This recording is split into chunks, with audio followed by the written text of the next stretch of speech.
You just realized your business needed to hire someone yesterday. How can you find amazing candidates fast?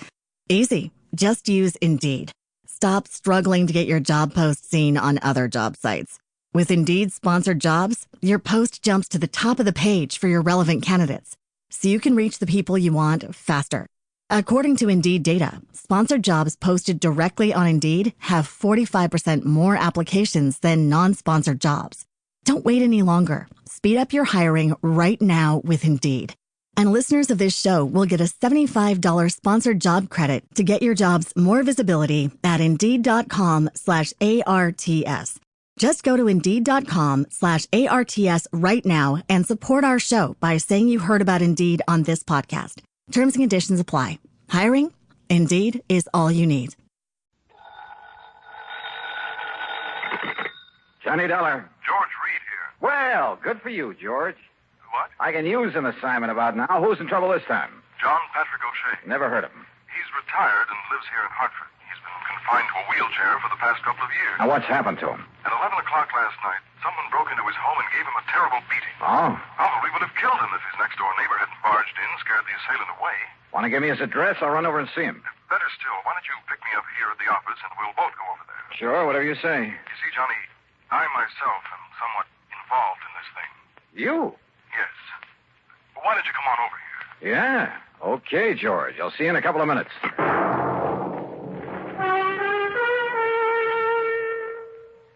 And now, Act One of yours truly, Johnny Dollar.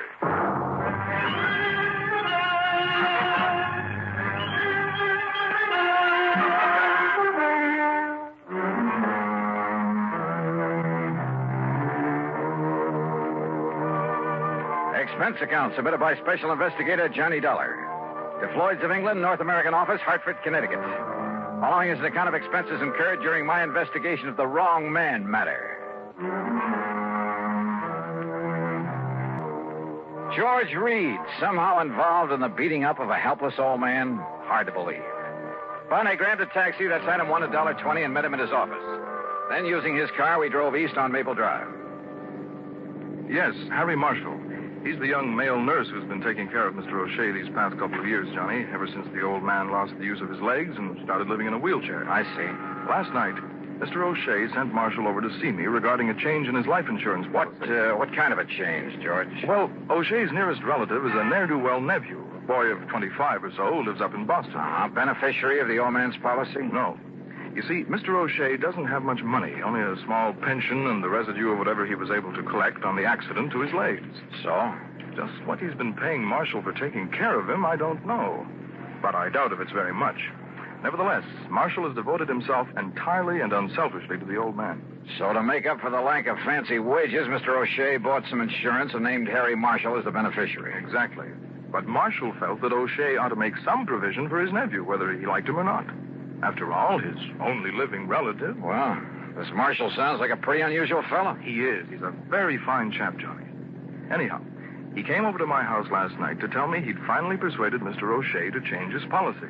To cut in this worthless nephew? Yes. What time did he get there and tell you this? He didn't. That is, the poor fellow must have waited for a couple of hours. What do you mean? Well, my wife and I were out. We'd gone to the movies. She insisted on seeing the second feature. A horrible picture, by the way. So we didn't get home until nearly 11:30. Now, here. I found this note in the door.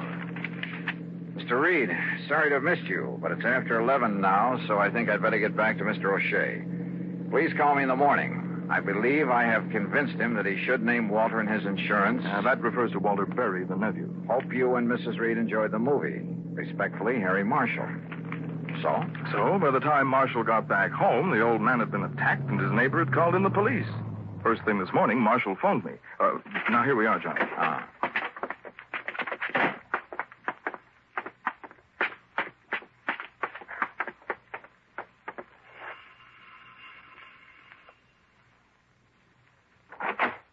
Oh, Mr. Reed, I'm glad you were able to come.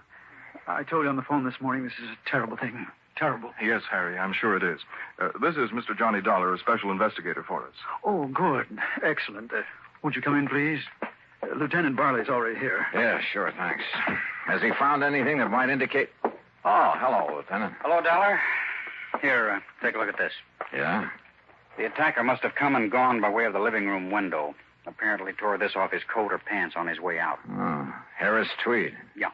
Anything else? Not a thing. Where's Mr. O'Shea? Upstairs in bed. Doc says he's in pretty bad shape, but that he'll pull through. The doctor left a few minutes ago, Mr. Dollar. And O'Shea himself hasn't been able to give you anything, huh, Lieutenant? Nothing. Except that the man sneaked up on him from behind and slugged him. He didn't hear him, didn't see him. Oh, great. Somehow, Mr. Dollar, you got to find the man who did this. And when you do, I only wish you'd turn him over to me. Easy, boy. Just leave him up to us. Don't bank on that, Lieutenant. Now, I've got to go back to headquarters. Huh? What do you mean by that, Marshal? I simply mean that I could kill the man who did this. Don't try it. Find anything, Dollar, give me a call. Yeah, sure, Lieutenant. Or would you like to see Mr. O'Shea now? No, Marshal. There are a couple of other things I'd like to do first. Oh? What, Johnny? Let's just sit down here in the living room and talk for a few minutes. You have some idea? Yes, Mr. Dollar. No, I didn't say that. But come on. Let's sit down and talk.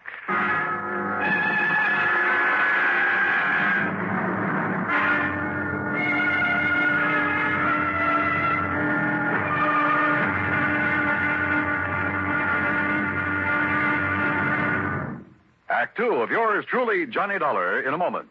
In the history of America, the inventor has had a place of importance equal to that of statesmen and other national leaders.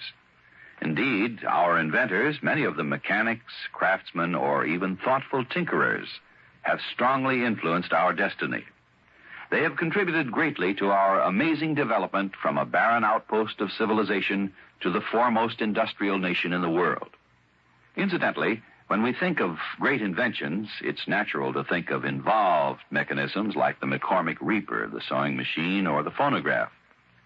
However, some inventions are so simple, one wonders why they weren't thought of centuries before. An invention in this category is, of all things, the universal, all-important safety pin. This was the invention of Walter Hunt, who lived in New York in the first century. Between 1832 and 1859, he created and patented more original and worthwhile inventions than any man in the country. A revolver, a repeating rifle, and a bullet with a metal cartridge containing its own explosive charge. But of all his simple inventions, the safety pin is the most useful. It was patented in 1849, and he gave the patent to a draftsman in discharge of a very small debt. Somehow there must be a way. And now, Act two of yours truly, Johnny Dollar, and the Wrong Man Matter.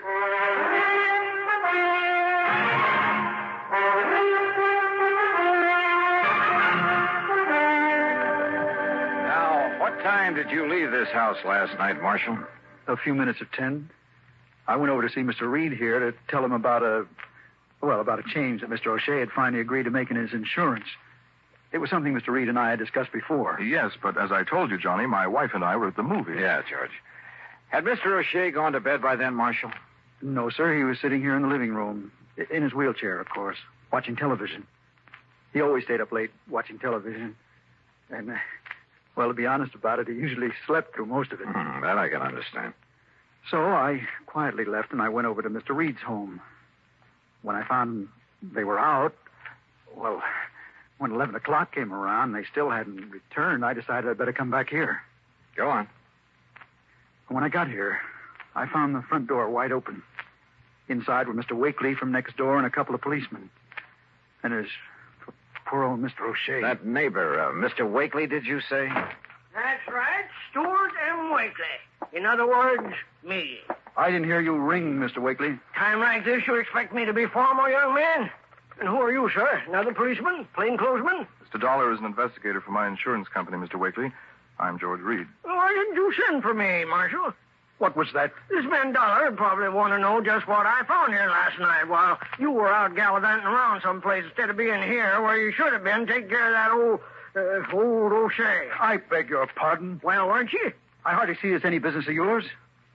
But I just happened to have been out on an errand for Mr. O'Shea. Well, all right. Which reminds me, Mr. Reed, you will make the changes in the policy, won't you? Oh, well, of course. Well, all I got to say... Yeah. Go ahead and say it, Mr. Wakely. Is that if it wasn't for me coming over here the way I did, old man O'Shea'd be dead as a doornail right now.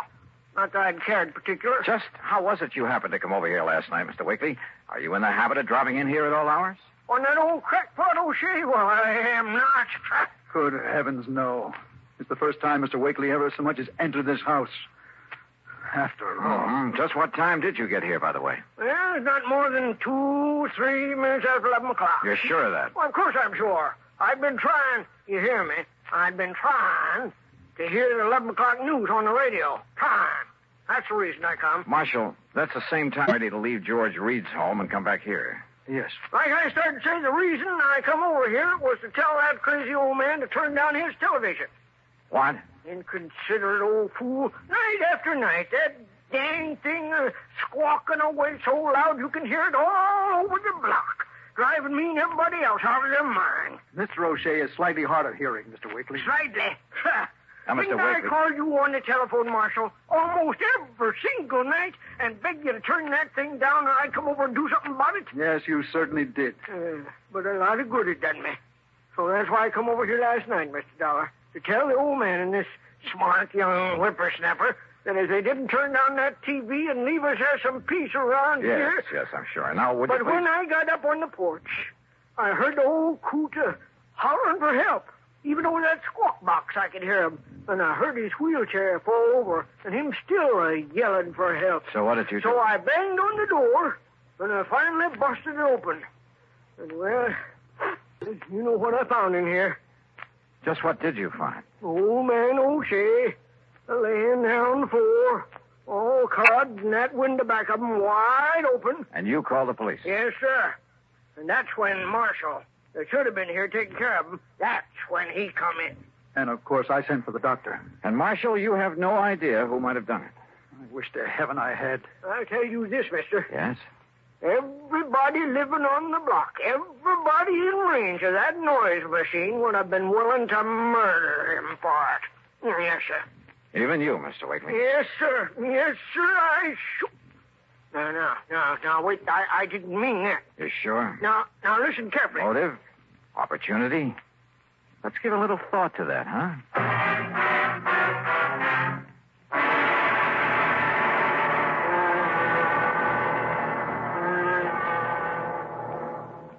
We'll return to Johnny Dollar in a moment. The two men approach each other. Cautiously. Intently. A fearful murmur sweeps through the crowd. Women and children scurry for cover. The two men stop about 30 paces apart. Silence fills the street. Each man's hand hovers over the pearl handle in his holster. And at an unheard signal, pistols are drawn. 2 shots ring out, and one man falls to the dusty street, dead. The hero holsters his weapon and ambles toward the saloon.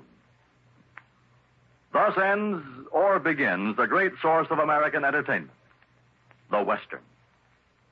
Although glamorized now, the six-shooter did play an important part in the settling of the West. The man responsible for that ingenious weapon was Samuel Colt. Born in 1814, Colt, as a child, had an insatiable interest in gunpowder and the weapons that used it. As a young man, he was dissatisfied with the current one-shot pistols then in use. One day he remembered a sea voyage he had taken when he was 13, and how he had been fascinated by the ship's paddle wheel. Why not use a similar wheel in a pistol? Working feverishly, he finally perfected a weapon with a rotating barrel of 6 chambers. Thus, the six-shooter was born.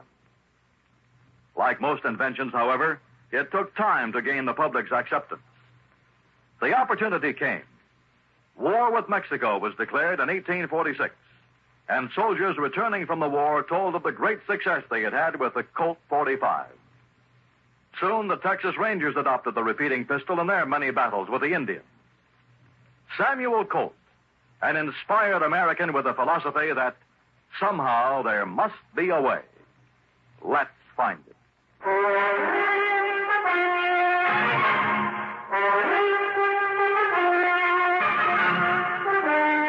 Now listen, you.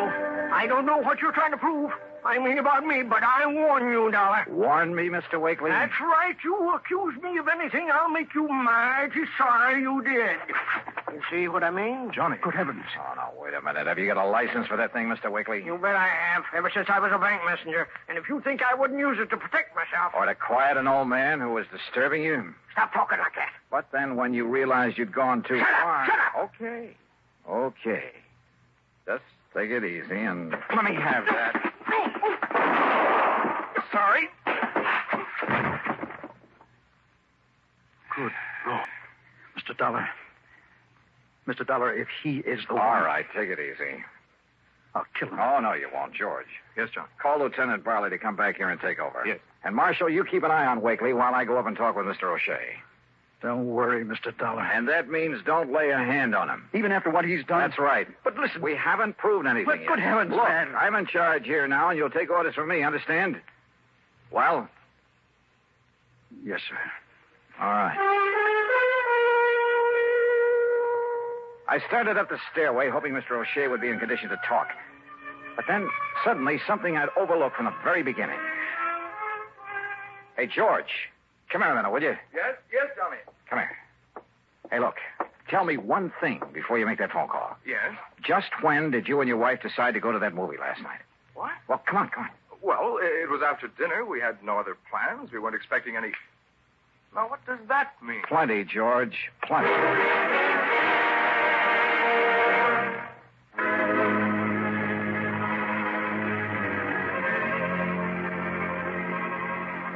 A quick look in Mr. O'Shea's room told me he was out like a light. No doubt the doctor had given him something to make him sleep. But that was all right by me. I had other ideas now. I located... Meantime, you're to keep an eye on Mr. Wakely. You are, George. What? I gotta leave you two for a few minutes, and keep an eye on Marshall, too. On me, Mr. Dollar? I don't want Mr. Wakely harmed. Just see that he stays here. Marshall, if I come back and find that you've so much as touched him... I gave you my word. Okay. See that you keep it.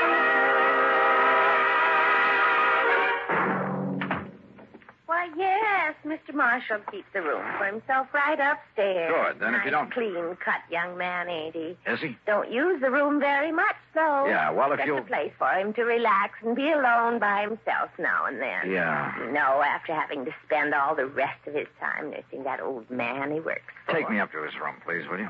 Well, now, I don't know. All right, here, my credentials. Eh? Johnny Dollar? Yes. Special investigator? Yes, that's right. Let's go, please. You mean he's in trouble, Mr. Dollar? I didn't say that. Oh, well, I'm glad you didn't. Harry Marshall's a mighty nice young man, devoting all his time to that Mr. O'Shea. Yeah. Not every young fellow these days. But now, here we are. Where does he keep his clothes? Hey? Oh, we're Oh, right yes, over... here it is. We don't keep very many. Say, now, that's a nice-looking one. Harris tweed, ain't it? Yeah. But now, look. See? Yeah, I see. Ask me. He should have had that mended. Ask me, it's his ways he should have mended. What?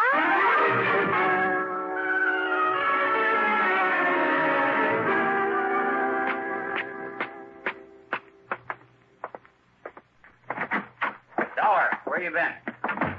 On a little errand, Lieutenant. Just got back here myself. And I see you've nailed down the man we're after. I mean, nailed him down. Wakely's still out cold. Oh, I just started to tell the lieutenant what went on here, Mr. Dollar. I must say I wouldn't have suspected him. Well, I guess there's no question, is there, Mr. Yeah. Huh? Oh, I see you found the coat that was torn when he escaped out the window. Where'd you find it? In a little rooming house over on South Elm. I see. Well, I don't. Marshal, your suggestion that Mr. O'Shea had another beneficiary to his policy was real smart.